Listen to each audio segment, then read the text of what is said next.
오늘 읽은 데살로니가전서 4장 9절 말씀에 형제 사랑에 관하여는 너희에게 있을 것이 없으면 너희 자신들이 하나님의 가르침을 받아 서로 사랑함이라 했습니다. 사랑에 관한 문제를 말씀하고 있습니다. 사람은 사랑에 빠지면은 일이 멀어질 수 있습니다. 또 일에 빠지면은 사랑을 놓칠 수 있습니다. 그런데 성경은 우리에게 사랑과 일에 둘 다 성공하라고 말씀하고 있습니다. 사랑은 마음을 부자로 만들지만은 일은 우리 생활을 넉넉하게 해줍니다. 이렇게 사랑과 일은 우리 인생의 삶을 받쳐주는 두 기둥이라 할 수 있습니다. 그런데 데살로니가 교인들은 주님을 너무 사랑한 나머지 일을 놓고 있는 자들도 있었다는 것입니다. 우리가 다른 사람을 우습게 보고 경멸하는 경우가 있는데 그것은 다른 사람을 중요하게 여기지 않기 때문에 그렇게 하지요. 그러면은 왜 다른 사람을 중요하게 여기지 않습니까? 그것은 내 마음에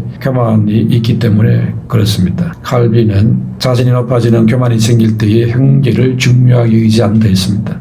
그래서 우리는 우리 자신을 잘 돌아보고 혹시 교만함이 들어온 것이 없는지, 그러면은 그 교만 때문에 주변 사람을 가볍게 여기는 잘못에 빠질 수 있는 겁니다. 그래서 우리는 상대방을 존중하는 겸손이 바탕이 되어서 사랑할 때만이 그게 진정한 사랑이 되는 것입니다. 그래서 겸손해야 서로 간의 사랑이 유지가 되어집니다. 로마 12장 10절에 형제를 사랑하여 서로 우애하고 존경하기를 서로 먼저 하며 했습니다. 이렇게 되어질 때에 교회는 바로 사랑의 공동체가 되어집니다. 이렇게 사랑의 공동체가 되면은 견고하게 세워지지요. 그래서 이웃들에게 사랑의 빛을 발하고 사랑의 향기를 발하여서 하나님께 영광을 돌리게 되는 것입니다. 그러면은 우리가 성도로서 이 세상을 어떻게 살아가야 되느냐? 첫 번째, 형제를 더 많이 사랑하면서 살아가야 된다고 합니다. 그래서 형제 사랑에 대해서 말하고 있습니다. 이 형제 사랑은 하나님의 명령입니다. 마태복음 22장 39절에도 내 이웃을 내 자신같이 사랑하라 하고 명령했습니다. 오늘 본문 9절에도 너희들 자신 하나님의 가르침을 받아 서로 사랑함이라 했지요. 바울은 너희가 형제 사랑을 이미 잘 실천하고 있으니 더 쓸 것이 없다 이렇게 말했습니다. 그러나 그래도 형제 사랑을 말하는 것은 이게 성도에게 너무 중요한 덕목이기 때문에 이 말씀을 더 강조하고 있습니다. 그래서 형제 사랑은 이게 개인 취향의 문제가 아닌 것입니다. 이것은 하나님의 명령입니다. 그래서 우리는 형제 사랑을 해야 될 그런 명령도 바른 것입니다. 사랑 자체는 즐겁고 좋은 것입니다. 그러나 때로는 이 사랑이 아주 힘들고 어려울 때도 있습니다. 그래서 사랑을 포기하고 싶을 때도 있는데 그러나 이 사랑을 포기할 수 없는 것입니다. 이 사랑은 하나님의 가르침이고 하나님의 뜻인 것입니다. 죽으면 죽으리라는 책을 쓴 안희숙 여사가 있습니다. 이분은 신사참배를 거부하다가 체포되어서 평양 형무소에 수감되었던 사람입니다. 그때 한 만주 여자가 감옥에 들어왔습니다. 이 여자는 밤새도록 고함을 치면서 수감자들이 잠을 잘 수 없도록 만들었습니다. 그 여자는 외간 남자와 눈이 맞아서 남편을 죽여 토막 시체를 만들어 압록강에 버렸던 그런 죄를 지었다는 것입니다. 그 죄의 대가로 사형이 확정된 사람이었습니다. 그래서 그 여자가 치료받던 중에 자기 아기를 빼앗기고 그만 신성을 했습니다. 그래서 그때부터 괴성을 질러댔다는 것입니다. 이때 이 안희숙 여사는 간수에게 그 여자를 자기 감방으로 옮겨달라고 부탁을 했습니다. 그리고는 그 정신 나간 여자를 보살폈습니다. 밤에는 동상 걸린 그 여자의 발을 자신의 가슴에 품고 잠을 잤습니다. 이것은 기독교인으로서 의무감이 있는 사랑으로 그렇게 실천을 했던 것입니다. 그렇게 의무감으로 한 3일을 실천을 했을 때에 하나님께서는 이 안희숙 여사에게 정말로 그 여자가 불쌍하고 사랑스럽게 보이도록 그 마음에 은혜를 주었습니다. 그래서 진정으로 사랑하게 되었습니다. 안희숙 여사는 만주 말을 배워서 나는 당신을 좋아합니다. 나는 당신을 참으로 사랑합니다. 이런 말을 자꾸 계속 들려주었습니다. 그러자 이 만주 여자는 점차 발작이 줄어들면서 제정신으로 돌아왔습니다. 그리고는 자기 자신의 죄를 드디어 고백을 하고 털어놓았습니다. 그리고 하나님 앞에 나는 죄인이라는 사실을 인정을 하고 내가 이제 사형 선고를 받아 죽는 것까지도 받아들이게 되어졌다는 것입니다. 사형 집행 당일날 이 여자는 평화로운 마음으로 현장 앞으로 나아갔다고 합니다. 이렇게 처음에는 의무감의 사랑으로 시작을 했는데 그것이 점차 하나님의 은혜가 임하면서 참된 사람으로 바뀌어지더라는 것입니다. 그러나 주님이 없는 업무감으로 하면 이게 잘 안 됩니다. 업무감으로 사랑을 해도 주님 앞에 서야 됩니다. 그리고 주님께서 은혜를 주시는 것입니다. 마음에서 나오는 사랑이든 부담감이 있는 사랑이든 그것은 주님과 그 은혜 때문에 하게 되면 기하게 되는 줄로 믿습니다. 사랑이라는 것은 말도 잘해야 되지만은 핵심은 그 행동입니다. 사랑은 움직이는 동서와 같은 것입니다. 그래서 예수님은 사람을 이처럼 사랑하시기 때문에 이 땅에 행동하셔서 찾아오신 것입니다. 하늘 보좌를 버리기까지 하면서 행동으로 찾아오셨지요. 바울은 데살로니가 교회에서 전도할 때에 하나님이 그 아들을 보내셨다. 그리고 그 아들은 우리를 위해 십자가에 죽으셨다. 그분은 사랑이시다. 믿으면 죄 용서받고 구원받는다. 이것을 강조했습니다. 이것이 복음의 핵심입니다. 이 가르침은 사람에게 구원을 주고 참사랑이 무엇인지를 알려주고 있습니다. 그래서 데살로니가 교인들이 이 예수님의 사랑을 배워서 실천하는 사람이 되어졌던 것입니다. 마태복음 5장 43절 이후에 내 이웃을 사랑하고 내 원수를 미워하라 하였다는 것을 너희가 들었으나 나는 너희에게 이르노니 너희 원수를 사랑하며 너희를 박해하는 자를 위하여 기도하라. 이같이 한즉 하늘에 계신 너희 아버지의 아들이 되리니 했습니다. 또 로마 12장 19절 20절에도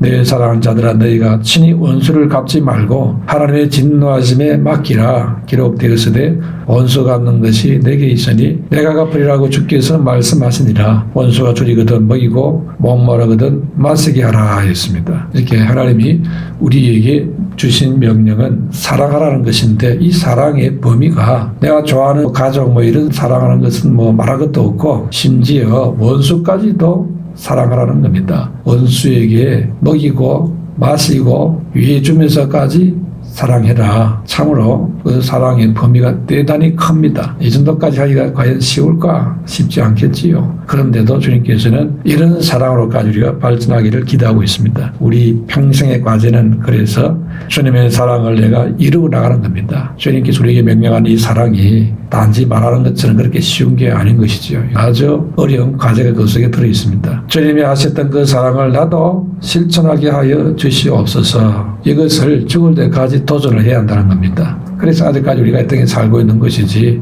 다른 이유 때문에 살아있다고 보는 것은 조금 잘못 이해하고 있는 것입니다. 그보다 더 중요한 우리가 이루어야 될 그것은 원수까지도 사랑할 수 있는 주님의 사랑을 배우는 것입니다. 그래서 실천하는 겁니다. 여러분의 남은 생에 주님의 사랑의 차원처럼 원수까지도 사랑하는 그런 수준으로 나아가게 되시기를 축원합니다. 두 번째로 자기 손으로 성실하게 일하며 살아라 했습니다. 11절에 조용히 자기 일을 하고 너희 손으로 일하기를 힘쓰라 했습니다. 데살로니가 교회에서 시한부 종말에 빠진 자가 있었습니다. 예수님이 곧 가겠다고 하니까 또 여기 있는 자들 중에 인자가 구름 타고 오는 것을 볼 자도 있다 이렇게 말을 하니까 얼마 안 가서 주님이 오시는구나 그렇게 이해를 했지요. 그래서 예수님이 이제 얼마 안 가면은 곧 재림한다고 믿고는 그렇다면은 세상 일이 뭐가 중요하냐 이제 주님이 곧 올 텐데 이런 생각을 했습니다. 그래서 세상 일을 잘 안 하는 겁니다. 이래서 바울이 그걸 보고는 일을 해라. 세상 일도 해야 된다. 이렇게 명령하고 있습니다. 그래서 데살로니가서 3장 10절에 누구든지 일하기 싫어하거든 먹지도 말라 이렇게까지도 말했습니다. 바울이 종말을 부정하는 것이 아닙니다. 종말론에 빠져서 일상생활도 제대로 안 하는 이런 사람들이 생기니까 그래서 문제가 일어나니까 주는 그런 말씀이지요. 우리나라도 옛날에 1992년도 다미 선교회가 있었습니다. 10월 28일 주님이 재림하신다 하면서 한국교회를 완전히 떠들썩하게 했습니다. 온 세상 다른 나라도 지지하고 난리가 났습니다. 그래서 다니는 학교도 그만두고 직장도 그만둔 사람들이 적지 않았습니다. 심지어 마태복음 24장 19절에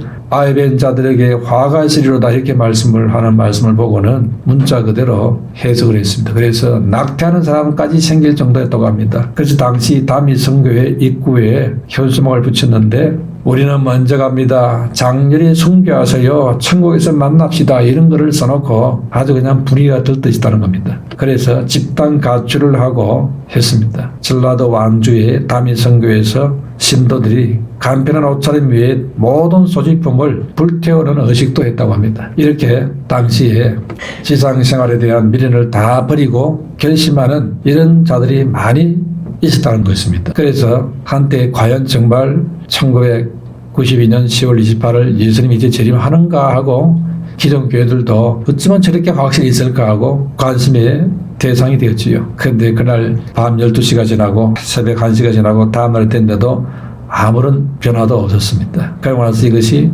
무너지고 말았지요. 대선의 교회도 이런 시한부 종말론처럼 예수님이 곧 재림한다는 이런 사상을 가진 사람이 있었습니다. 그래서 예수님이 이제 얼마 안 되면 오니까 일도 안 하고 하면서 주님 맞을 준비만 해야 된다 이러고 있었던 것입니다. 그래서 곧 주님이 재림한다고 믿는 그런 사람들에게 바울이 주님이 오시더라도 오늘 현실에 충실해야 된다 이렇게 명령하고 있습니다. 선생들은 가르치는 일을 해야 되고 군인들은 나라를 지키는 일을 해야 된다. 그리고 성도들은 자기 신앙생활에 충실해야 된다. 세상 일도 잘 준비해야 된다. 그러면서 주의 재림을 준비해야 된다. 이렇게 가르친 것입니다. 주님의 재림을 기다리는 것도 좋고 열심을 내는 것도 다 좋지만은 그것 때문에 자기의 본분을 떠나서 해야 될 마땅한 그런 일들도 하지 않고 게을리하면은 이게 문제가 되는 것이죠. 그렇기 때문에 신앙을 가지되 일하면서 신앙생활을 잘 해야 된다 이렇게 가르쳤던 것입니다. 또 성도로서 자기 일에 대해서 게으르지 말고 성실하게 해서 불신 세상 사람들 볼 때에도 본인이 되도록 해야 된다는 것이죠. 그래서 11절에 조용히 자기 일을 하고 너희 손으로 일하기를 힘쓰라 했던 겁니다. 성실하고 신실하게 일하는 자가 되라는 것이지요. 잠언 28장 6절에도 가난하여도 성실하게 행하는 자는 부유하면서 국경하는 자보다 나으니라 했습니다. 그러니까 우리가 부자 되기를 애쓰는 것도 좋지만은 진실하고 성실한 사람 되는 것이 더 중요하다는 겁니다. 양심을 불량해 가면서까지 부자 되는 것은 하나님 뜻이 아니라는 것이지요. 우리가 위선적인 부자가 되면 안 된다는 것입니다. 사람들 앞에서는 선한 길을 가는 체 하면서 실상은 악한 길을 가는 부자들이 많이 있습니다. 그래서 악한 방식으로 돈을 많이 벌어가지고 양심에 걸려서 그런지 몰라도 뭐 착한 일을 한다고 구제한다고 이렇게 기부한다고 하는 사람들이 많이 있습니다. 그것이 사람들은 감동을 받을지 모르지만은 하나님께서는 기뻐하지를 않으시는 것입니다. 그래서 우리는 하나님을 찾음으로 하나님 주시는 지혜로 살아야 한다는 것입니다. 가난하여도 성실하게 행하는 자가 진짜 지혜로운 자인 것입니다. 특히 일할 때는 11절의 말씀처럼 조용히 자기 일을 하라. 조용히 자기 일을 해야 합니다. 일하는 사람들은 되게 말이 많지요. 일을 많이 하는 사람들이 주로 주장도 많습니다. 내가 이런 일을 했다. 내가 이런 일을 하고 있는데 나를 알아줘야지 이러면서 나팔을 불어댑니다. 알아주기를 원하는 것입니다. 그러나 그렇게 하면은 하나님 앞에서는 자기 자신의 수고와 상급이 다 쏟아져 버리게 됩니다. 왜냐하니까 입으로 자기 상을 다 자기가 받은 것이 되어버린다고 합니다. 그렇기 때문에 사람들이 알아달라고 자기 자신을 자랑하고 이렇게 나타내고 어필을 하려고 그러고 이런 것은 참 어리석은 일입니다. 우리는 그런 것을 피해야 됩니다. 그렇게 안 해도 하나님은 다 알고 계시는 줄로 믿습니다. 그러므로 누가 알아준다고 어색할 필요가 없습니다. 또 몰라준다고 섭섭해할 필요도 없습니다. 가나안 백성을 눈에 앞에 두었던 모세를 보십시오. 모세는 느보산에서 조용히 죽었습니다. 모세는 40년 동안 엄청난 업적을 세웠습니다. 이스라엘의 최고 지도자가 되었습니다. 큰 일을 했습니다. 하나님의 얼굴을 직접 대면까지도 했습니다. 그러나 이 모세는 가나안 땅에 들어가지를 못했습니다. 그리고 자기가 죽기 전에 후계자를 자기 아들로 세우지 않고 여호수아로 세웠습니다. 그리고는 조용히 무디에서 사라졌습니다. 모세는 자기가 할 일을 했기 때문에 그저 감사할 뿐이었습니다. 아무런 요구가 없는 사람이었습니다. 불평이 없는 사람입니다. 말이 없는 사람입니다. 이것이 하나님의 사람입니다. 11절에 조용히 자기 일을 한다는 것은 괜히 남의 일에 참견을 하거나 일을 만드는 사람이 아니라는 뜻입니다. 데살로니가서 3장 11절에 우리가 들은 즉 너희 가운데 게으르게 행하여 도무지 일을 하지 아니하고 일을 만들기만 하는 자들이 있다 하니 했습니다. 비성경적인 종말론에 빠져가지고 잘못된 소망을 품으면은 자꾸 돌아다니면서 일을 만드는 겁니다. 문제를 일으켜 만들어냅니다. 그래서 이런 것을 하지 말라는 것이죠. 우리가 형제를 사랑한다면은 먼저 그 형제에게 폐가 되지 않도록 해야 됩니다. 그렇게 하기 위해서는 내가 규모 있는 생활을 해야 합니다. 그렇기 때문에 괜히 할 일이 없어서 돌아다니면서 남의 일에 참견이나 하고 문제만 일으키고 이런 사람은 되지 말아야 하는 것입니다. 자기 일에 성실해서 불신자들에게 쫓아서도 존경받는 자기 일을 하는 사람이 되시기를 축원합니다. 마지막 세 번째는 외인에 대하여도 단정히 행하라 했습니다. 12절에 이는 외인에 대하여 단정히 행하고 또한 아무 궁핍함이 없게 하려 함이라 했습니다. 그렇게 외인에 대해서 즉 불신자에 대해서 단정히 행하고 이렇게 할 때에 전도문이 열리게 되는 것입니다. 골로새 4장 5절을 보면은 외인에 대하여는 지혜로 행하여 세월을 아끼라 했습니다. 우리가 먹을 가까이 하는 자가 되면은 끊게 될 가능성이 많습니다. 그와 같이 성도가 불신자를 자꾸 가까이 하게 되면은 불들 가능성이 있습니다. 그렇다고 멀리 해야 되느냐? 그렇지도 않습니다. 그러면 어떻게 해야 됩니까? 멀리 하면은 전도문을 열 수 없으니까요. 그렇기 때문에 우리는 12절의 말씀처럼 외인에 대하여는 단정히 행하고 했습니다. 외인을 멀리할 게 아니고 불신자를 멀리할 게 아닙니다. 불신자 앞에서는 단정히 행해야 됩니다. 흠잡히고 욕먹고 주의 영광이 땅에 떨어지고 이렇게 되지 않도록 단정히 해야 된다는 것이죠. 왜 그렇게 합니까? 전도문이 막히지 않도록 하기 위해서입니다. 골로새 4장 5절 말씀처럼 지혜로 행해야 됩니다. 그래서 우리가 불신자를 만날 때는 친구라 할지라도 우리 속으로는 단정히 행하고 지혜로 행할 수 있도록 기도하면서 잘 처신해야 됩니다. 그래야만 그 친구를 살릴 수 있지요. 친구라고 긴장을 완전히 풀고는 그냥 아주 속에 있는 안 좋은 것 다 말하고 있습니다. 그런데 집에 돌아가가지고 아이고 예수생이라 해놓고 완전히 그냥 다 썩었다고 나보다 못하다고 이러고 이제 판단을 하고 있으면요. 전도문은 완전히 닫힙니다. 그래서 선한 영향을 끼치는데 악한 영향을 끼치는 자가 되니까 하나님이 내게 전도하라고 붙여준 친구인데 그거를 활용을 못하고 그냥 내 스트레스 풀라고 그렇게 생각하고 있으면은 그 친구를 도울 수 없게 되는 것입니다. 그래서 우리는 외인에 대해서 단정해하고 지혜로 행해야 된다는 것입니다. 그리스도인들은 안 믿는 사람들에게 지혜로 가르치려고 하지 말고 지혜로 행해야 됩니다. 근데 우리가 자꾸 들은 건 많고 아는 건 많다 보니까 자꾸 뭔가를 가르치려고 할 때가 참 많습니다. 그러니까 불신자들이 예수 믿는 사람들에게 물에 빠지면 입만 동동 뜬다고 합니다. 말을 너무 잘하니까. 그러니까 외인들이 볼 때에 저 불신자들이 볼 때 우리가 말만 잘하는 사람이 아니라 행동이 우리보다 낫다. 이렇게 비춰져야 된다는 것이지요. 그러므로 단정히 행하여서 불신자들 눈에 지혜로 행하는 자로 비춰지는 그런 사람이 되시기를 축원합니다. 우리의 말이 아니라 삶을 보고 있습니다. 그래서 단정하고 지혜롭게 행해야 된다는 것입니다. 그래야 전도할 기회를 얻을 수 있습니다. 먼저 믿은 성도들은 단정하게 하지 않고 지혜 없는 행동으로 하게 된다면 전도문이 많이 닫혀버립니다. 그렇기 때문에 정말로 전도문을 열기를 원한다면 우리는 단정히 행하고 행동도 지혜롭게 해야 됩니다. 그래서 우리는 세상을 살 때는 불신자들 같이 아무 긴장도 없이 막 함부로 말하고 행동하고 이렇게 할 수가 없는 것입니다. 겉으로는 이렇게 같이 어울리지만은 우리의 중심에는 이런 하나님의 지혜와 하나님 주시는 그런 중심을 갖고 말하고 행동해야 하는 것입니다. 그렇게 할 때 전도문을 열 수 있고 하나님 뜻을 이룰 수 있습니다. 이제부터 단정히 행하고 지혜 있는 행동으로 복음 전도의 문을 여는 사람이 되시기를 축원합니다.